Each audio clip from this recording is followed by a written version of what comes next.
攻击，有何敌将至？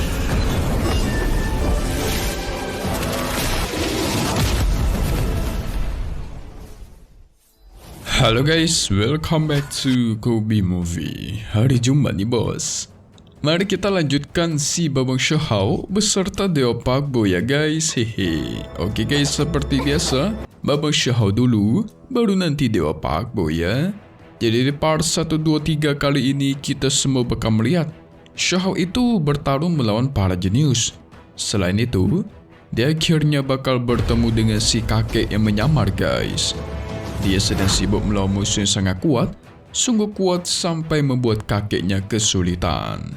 Sehingga kita review sedikit dulu buat part kemarin, di mana kita semua sudah melihat Shahao yang pergi ke dasar air mencari sumber kolam air suci. Dia malah bertemu dengan si peri Yue Tan. Sehingga terjadilah sedikit perebutan dengan ikan naga perak. Pada akhirnya, Shahao berhasil mendapatkan salah satu armor langit milik Yue Tan dan kabur dari sana guys. Tapi di tengah jalan, dia harus melawan Tianzi dan pertarungan melawan Tianzi pun dimulai. Shahao menggunakan mode transformasi jadi Raja Gorila Ape raksasa. Sehingga dengan ini pun kita masuk ke intro ya guys. Hihihi.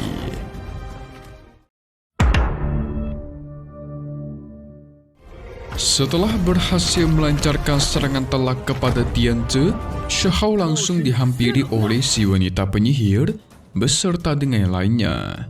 Tentu mereka penasaran datang dari mana bocah satu ini. Kok kemampuannya di luar nalar ya? Tianzi yang tidak terima pun segera menyerang sehingga tuar. Soal kekuatan tentu Shahao kita lebih kuat.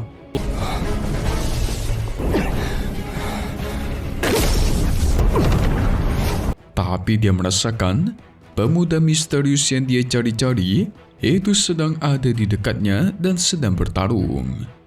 Shahao harus menyelesaikan masalah di sini dulu dan pertarungan pun berlanjut.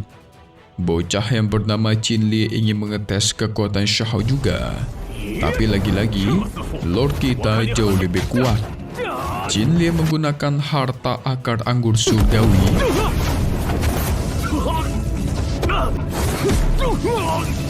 Dari situlah Shahao bisa tahu kalau bocah ini merupakan putra dari istana pohon anggur Dewa Matahari. Shahao berhasil menyerangnya dengan telak.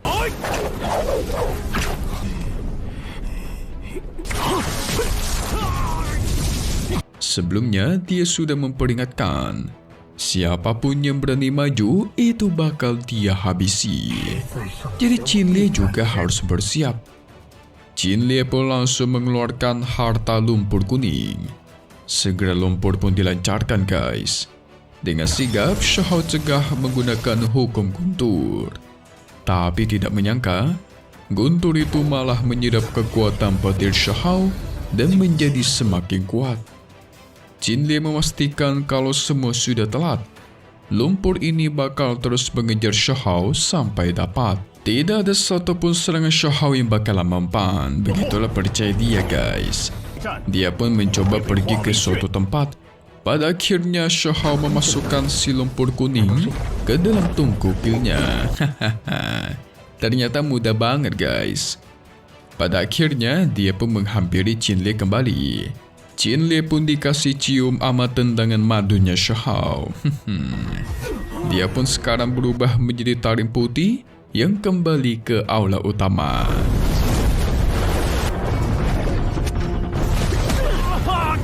Sangat disayangkan ya, padahal Shahao masih ingin bersenang-senang nih.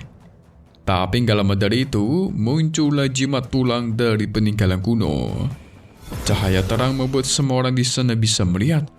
Sementara Shahao masih penasaran, siapakah pemuda misterius itu? Dia ingin mengungkap identitas aslinya guys. Hayo, apa benar kalau itu adalah kakeknya Shahao ataukah bukan? Mari kita lihat saja nanti. Di sisi lain, Qin Li dari pohon anggur Dewa Matahari sudah kembali ke aula utama. Tentu, dia yang terkenal kuat dari generasi pertama langsung menjadi bahan gosipan semua orang yang menonton guys. Sungguh tidak menyangka ya kan? Tidak lama dari itu, dia juga dihampiri oleh seorang pemuda kuat. Mimin lupa ini namanya nih, tapi dia kuat banget guys. Mari kita panggil sebagai pemuda aja dulu ya. Jin Lie menjelaskan dia bekas melawan seorang master yang sangat hebat dalam menggunakan kekuatan guntur. Sangat jarang sekali master muda bisa mengendalikan hukum guntur sampai ke tingkat tertentu. Sehingga pemuda ini menebak jangan-jangan orang itu yang menghabisi para master dari kuil iblis api kemarin. Melihat banyak sekali orang yang dikalahkan oleh Shahao, sang pemuda pun berfikir, apa jangan-jangan Shahao lah orang yang bakal memulai perang dari generasi pertama mereka guys. Mantap, gaskan perang biar seru nih. 如此高手，极为罕见。 是一位善用雷霆的少年魔王。 Di sisi lain, Shahao merasakan dirinya semakin dekat dengan pria yang dia cari-cari. Tapi gak lama dari itu, si adik Qin Hao juga lewat. Dari situlah Shahao menebak, apa jangan-jangan itu benar si kakek yang sedang menyamar. Karena dia itu kayak memperhatikan cucunya Qin Hao. Makanya dekat-dekat gitulah jaraknya guys. Akhirnya Shahao melihat pria misterius itu yang sedang bengong. Tapi tiba-tiba dia diserang dari belakang menggunakan pedang raksasa. 亲切的感觉，是他。 Namanya adalah Ming Zi. Ming Zi ini juga merupakan salah satu jenius dari kuil Ming. Dia memastikan dengan kemampuan si kakeknya Shahao yang terhitung masih lemah, tapi ingin mencoba masuk ke sini, itu sama saja mencari kuburannya sendiri. Sehingga gak perlu basa-basi lagi, pertarungan keduanya pun dilakukan. Ming Zi jauh lebih unggul ya guys.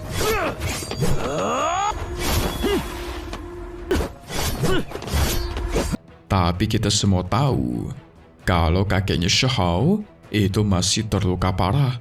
Jadi gak heran kalau dirinya bakal kalah guys. Tapi Ming Zi gak mau main-main lagi. Dia segera mengeluarkan kekuatan pedang raksasa, menciptakan pedang super besar. Sehingga dua kekuatan pun terjadi, ledakan super hebat.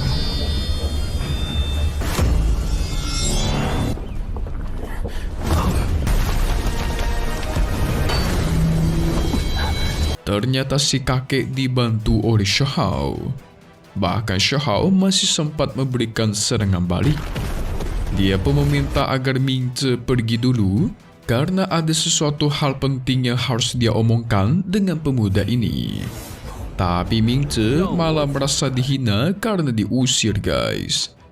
Segera dia mempersiapkan serangan kuat dan tuar. Lagi-lagi dengan mudah ditahan oleh Shahao. 别被他疯子退了。 Sudah seperti ini, mari kita serius. Shahao langsung menggunakan ketiga binatang sucinya. Burung Phoenix mengenai telak si Ming Zi.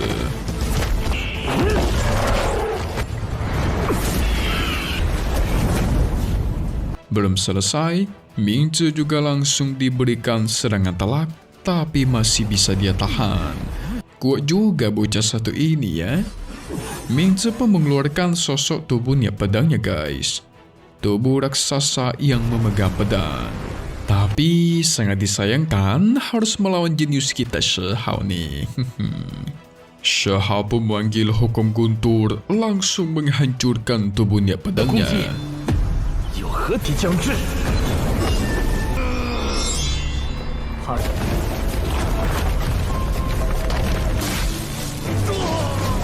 Disusul dengan tinju raksasa dan itu masih bisa ditahan oleh Ming Zi. Tapi serangan terakhir, Shahao memanggil kekuatan hukum guntur berwarna biru yang lebih kuat lagi, di mana ada sosok naga guntur di atas langit, sehingga tuar. Ming Zi auto hilang jadi debu.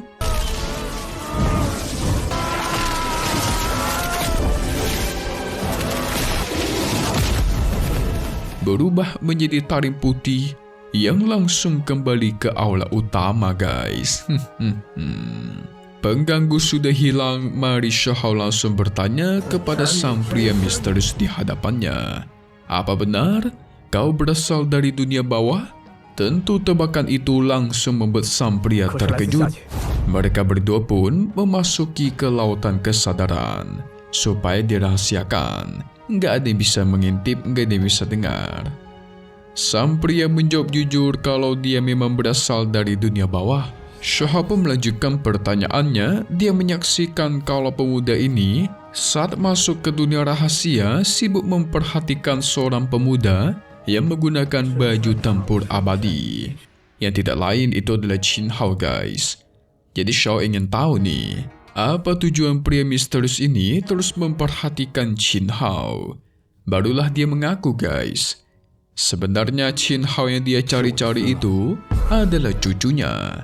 Dan dia datang ke sini bukan mencari peluang ataupun harta, melainkan dia cuma mencari cucunya saja guys.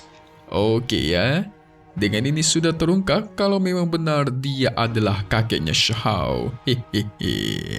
Shahao pun bertanya, kau juga masih ada satu cucu lagi di dunia bawah kan? Yes, dia menjawab benar. Tapi sayang cucunya satu itu sudah meninggal. Buat kalian bingung, kemarin kan Shahao sudah bertemu dengan tubuh klon sang kakek kan? Sebenarnya pikirannya itu berbeda guys, tidak menyambung satu sama lain. Tubuh aslinya nggak tahu kalau tubuh klonnya sudah bertemu cucunya Shahao. Intinya seperti itu ya. Bahkan si kakek percaya kalau cucunya satu itu masih hidup, kekuatannya pasti jauh melampaui para generasi pertama dari alam atas ini. Emang bener sih, Shahao jauh melampaui mereka semua. Awalnya si kakek kesal karena ditanya terus-terusan sama orang asing yaitu Shahao. Tapi di satu sisi, dia tidak merasakan ada niat jahat dari Shahao. Pada akhirnya, Shahao pun berteriak kalau cucunya itu masih hidup dan belum meninggal. Membuat si kakek auto panik. Shahao pun berlutut guys sambil menangis. Dia mengatakan saat di Pulau Iblis dirinya sudah bertemu dengan tubuh klon dari sang kakek. Tapi walaupun gagal menyelamatkan tubuhnya, Shahao sudah mengikuti petunjuk dari sang tubuh klon dan sampai ke sini. Sehingga hari ini mereka berdua pun bisa bertemu. Si kakek senang bukan main dong.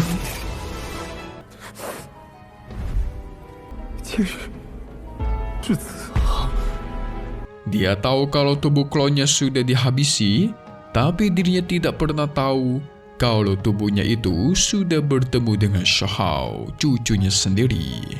Karena sudah percaya, sang kakek pun merubah ke penampilan aslinya. Si kakek mendengar kalau cucunya di dunia bawah itu sudah meninggal. Makanya dia langsung naik ke alam atas. Padahal dari dulu Shahao lah yang dia cari-cari. Shahao pun mengaku kalau dia merupakan cucu dari sang dewa iblis Shi Zhongtian. Sekalipun kehilangan tulang tertinggi, itu tidak mengartikan dia bisa dihabisi. Tentu sang kakek auto bahagia mendengarnya dong. Ternyata kedua cucunya itu masih hidup.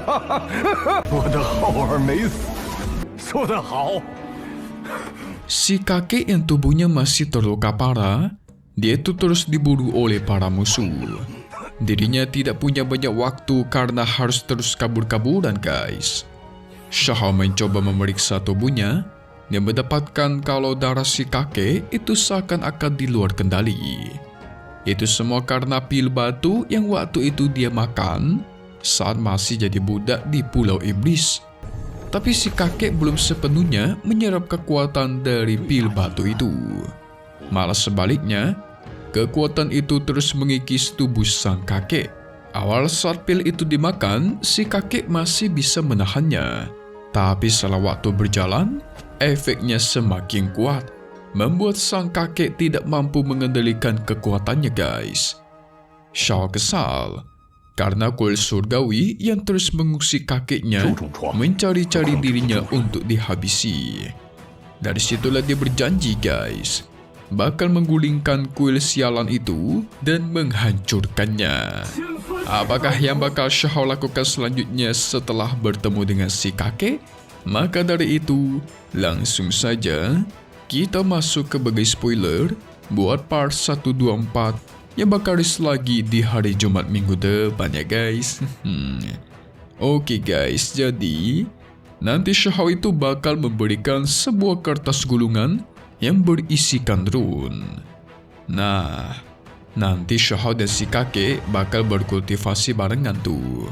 Di mana dia bakal mendapatkan kekuatan tombak dari si kakek. Keren juga tuh. Tombak yang dipenuhi oleh guntur. Tombak guntur kita sebutnya ya. Setelah itu mereka menghampiri ke sebuah portal. Di sana sudah ada jenius bersayap putih yang menunggu. Dan pria gendut misterius. Tidak perlu basa-basi, Xiao bertarung melawan jenius bersayap putih itu guys. Yang sungguh sombong. Tapi di akhir-akhir bakal keren banget sih. Karena Xiao harus melawan jenius lainnya yang jauh lebih kuat lagi. Bisa Mimin bilang dia salah satu jenius paling kuat yang ada di sini guys. Dan yes, nanti Xiao bakal menggunakan senjata tombak guntur barunya itu. Mantap kan? Full bertarung di episode minggu depan. Dan seperti biasa, update lagi nanti untuk part 124. Episode 126-nya ya sesuai kata Mimin hari Jumat minggu depan. Satu hal yang pasti, cuma di sini ya guys, Kobi Movie. Thank you buat kalian sebelum nonton dan selalu support channel Mimin. Semoga kalian semua sehat selalu. Mimin mau pamit undur diri dulu. Kita bakal ketemu lagi di video-video selanjutnya. Oke kalau gitu, see you guys.